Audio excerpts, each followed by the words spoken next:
Nggak tahu nih warga dari mana nih. Kami dilarang ibadah, bawa orang luar, tapi mereka nggak tahu nih warga dari mana nih. Jangan-jangan dari warga luar yang nggak tahu siapa-siapa, nggak tahu apa-apa ini. Viralkan dan up terus, inilah kenyataan di negara kita. Aduh, benar juga nih.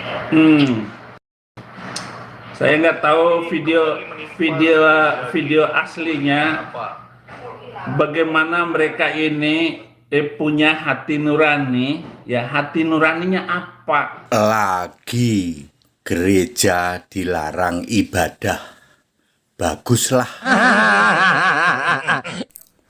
Assalamualaikum warahmatullahi wabarakatuh.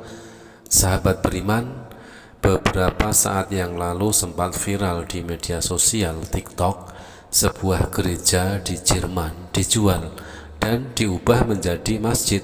Padahal gereja tersebut dibangun sejak tahun 1961 silam. Jadi sudah sekitar 50 tahun, 60 tahunan yang lalu ya dibangunnya gereja tersebut. Sebuah akun TikTok bernama @Cordova Media ID memposting video yang berisi konten sebuah gereja di Jerman yang dijual dan diubah menjadi masjid. Gereja tersebut bernama Kapernaum yang terletak di distrik Horn, kota Hamburg, Jerman. Gereja itu awalnya dibangun untuk umat Kristen pada tahun 1961. Namun pada tahun 2002 karena jumlah jemaat menurun dan ketiadaan dana, akhirnya bangunan gereja pun dijual. Investor swasta pada tahun 2005 membeli bangunan gereja ini dan pada tahun 2012 kembali menjualnya melalui internet. Pada tahun 2012, komunitas Muslim Hamburg memutuskan untuk membeli bangunan gereja tersebut. Dalam hal ini, Kuwait juga membantu dengan memberikan donasi sejumlah 1 juta euro atau sekitar 12 miliar. Bangunan gereja yang akhirnya menjadi masjid ini bernama Islamic Zentrum Al-Nour atau Islamic Center Al-Nour. Perubahan menjadi masjid ini bukan tanpa adanya penolakan. Bahkan pastor lokal mengatakan lebih baik bangunan gereja ini dihancurkan daripada diubah menjadi masjid. Ibadah harus ada izin anggota masyarakat itu minimal 40 kiri, kanan, depan, belakang. Berarti ada 100 sekian orang harus tanda tangan bahwa rumah ibadah itu harus dibangun. Ini juga dituntut oleh Permadi Arya, orang pegiat sosial yang ingin agar hidup toleransi dan damai itu terjadi atas bangsa Indonesia. Tetapi kita tahu bagaimana pemerintah Indonesia, anggota DPR, MPR itu begitu kokoh untuk tetap memberlakukan pasal ini. Ini baru-baru saya dapat videonya. Ibadah. Nggak tahu nih warga dari mana nih. Kami dilarang ibadah, bawa orang luar, tapi mereka nggak tahu nih warga dari mana nih. Jangan-jangan dari warga luar yang nggak tahu siapa-siapa, nggak tahu apa-apa ini. Viralkan dan up terus, inilah kenyataan di negara kita. Aduh, benar juga nih. Saya nggak tahu video aslinya bagaimana mereka ini punya hati nurani, ya hati nuraninya apa?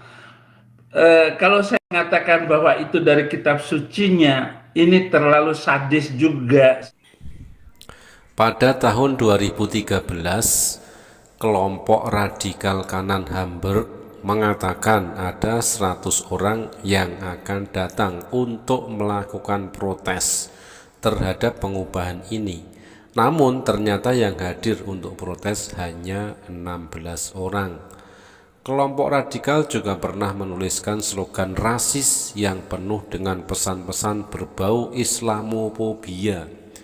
Media Jerman Wochenblick juga menulis, pada akhirnya banyak orang sekarang yang memperhatikan pembukaan masjid ini dan memandangnya sebagai simbol Islamisasi Eropa. Gereja ini kosong selama 10 tahun dan tidak ada yang peduli. Namun ketika umat Islam membelinya, tiba-tiba ia menjadi topik perhatian. Daniel Abdin, Direktur Islamic Center Al-Noor. Pada tahun 2015, jumlah Muslim di Jerman hanya 5%. Umat Kristen masih mayoritas. Namun sejak tahun 1990, jumlah umat Kristen mengalami penurunan yang sangat drastis. Pada Juli 2015, Uskup Katolik Roma di Jerman mengumumkan bahwa ada 218.000 orang Jerman yang meninggalkan gereja. Angka itu menjadi penurunan tertinggi sejak tahun 1990. Pada tahun 2018, Gereja Evangelis Jerman menyebutkan bahwa keanggotaan gerejanya berkurang 390.000 orang. Indikasi menurunnya jumlah jemaat itu juga terlihat di gereja-gereja Kapernaum yang telah berubah menjadi masjid ini. Hari terakhir pelayanan untuk jemaatnya hanya dihadiri 20 orang dari kapasitas kursi untuk 500 orang. Jadi berapa persen ini?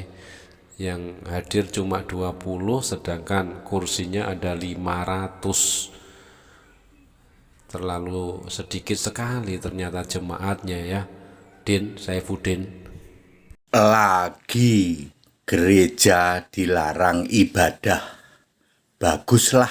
Loh, Pak Pendeta Tede ini gimana sih? Gereja dilarang melakukan ibadah kok malah bilang bagus ya. Biasanya yang dilarang itu karena memang belum beres ya, atau izinnya belum beres dan lain sebagainya. Ya, dan memang mendirikan gedung gereja ya di tahun-tahun terakhir ini memang hampir tidak ada.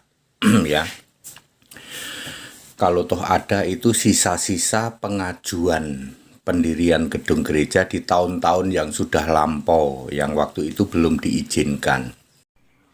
Dari BBC News Indonesia, kekurangan jemaat 110 gereja di Inggris ditutup dalam waktu 10 tahun. Sebuah laporan menyebutkan lebih dari 10 gereja ditutup di Wales setiap tahunnya.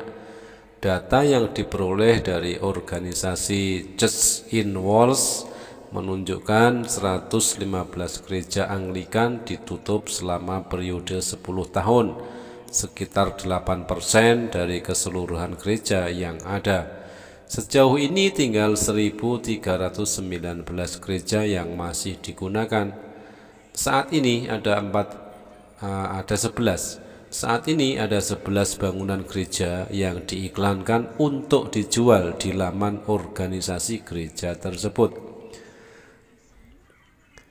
Pihak dari organisasi Church in Wales mengungkapkan penutupan gereja-gereja tersebut adalah masalah yang signifikan dan meski tingkat penjualannya tetap stabil, namun sepertinya lamban.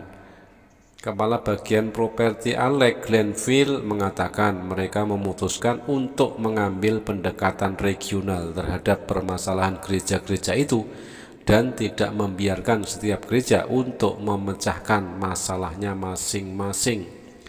Kami mengelompokkan paroki dan jemaat sekitar 10-15 gereja di suatu daerah dan mempertimbangkan mana yang bisa dipertahankan. Nah, sahabat, ternyata di Inggris marak juga ya. Banyak sekali gereja yang kekurangan jemaat lalu dijual. Dan yang menjadi ironis di sini, ketika gereja yang dijual tersebut dibeli oleh pihak Muslim dan lalu berubah fungsi Dari semula gereja menjadi masjid.